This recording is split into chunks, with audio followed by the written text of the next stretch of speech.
Nandito na naman po tayo sa ating personal home video store o movie room o movie library, bahala na po kayo. At meron lang po akong konting mga inayos-ayos dito na ipapakita ko lang sa iyo, kumbaga parang update po. Kaya wala po tayong magawa, kaya ito tinayos-ayos na rin po natin. Ito po, yung pong natatandaan nyo to, yan yung mga DVD dyan na hanggang kisame, tinanggal na po natin yan. Inayos na po natin at nilagay na po natin doon sa taas, yun, no? Kaya karaniwan po nung nasa taas, yan po kasi puro TV series po yan eh. Yan po yung mga Batman, although cartoons po yan, pero dyan na rin po natin nilagay dahil ano po yan eh, ayun nga, TV show po yan, TV series. Yan, nilagay na po natin dyan. Ang di lang po TV series dyan eh, yun, no, yung Die Hard collection. Tatanggalin po natin yan at kukunin pa po natin yun nandito, yung Teen Titans, talagay po natin yan doon. Yan, at yung iba pa po, ito nilagay na rin po natin dito. Yan, no, diba? Kaya halos puno na siya. Yung pong sa Back to the Future, nilagay na rin po natin dyan. Yan. Kaya marami-rami na rin po tayong naiayos dito. Yan po, kung nakita nyo, medyo nabawasan na siya. Halos kalahati po ang nabawas.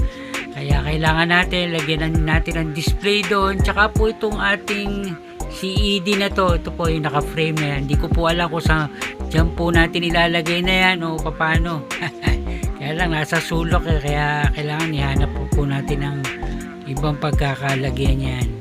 Kung meron pa po tayong makikita rito eh, medyo malaki rin po itong ginawa ko na frame na to. Iyan po, diba? Yan. Ito, yan na lang po yung, tsaka bala ko po parang maglagay pa dyan ng medyo maliit lang na shelves para makapaglagay pa po tayo ng mga movie. Yan. At isa pa po sa aking ginawa, ito po, yan po, naglagay po tayo ng table sa loob, yun, no? May teleponong retro tsaka calculator na luma, yan, tsaka CED, pero hindi pa po yan tapos dahil po ayusin pa po natin yan.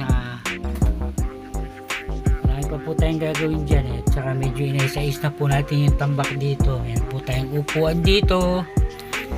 Yan o, diba? Yung pong likod, ayusin pa po natin yan. Tsaka lalagyan tayo ng display dyan. Tsaka po dyan, maayos po ito. Yan. Ano pa ba aking ginawa dito? Yung pong iba pong aking ginawa eh, nasa home theater naman po yun. Tsaka na po natin ipapakita yan pagka natapos na po. Yung medyo konting acoustic po dun sa home theater eh, ginagawa ko na rin po para gumanda-ganda na po yung tunog. Medyo meron po kasing ano eh, kumbaga may echo pa ng konti pagka lumabas kayo dun sa may carpet. Kaya yun, kailangan matanggal po natin yan. Yan lang naman po yung aking papakita sa inyo. Kaya hanggang dito na lang po, hanggang sa susunod na video na lang po. Thank you.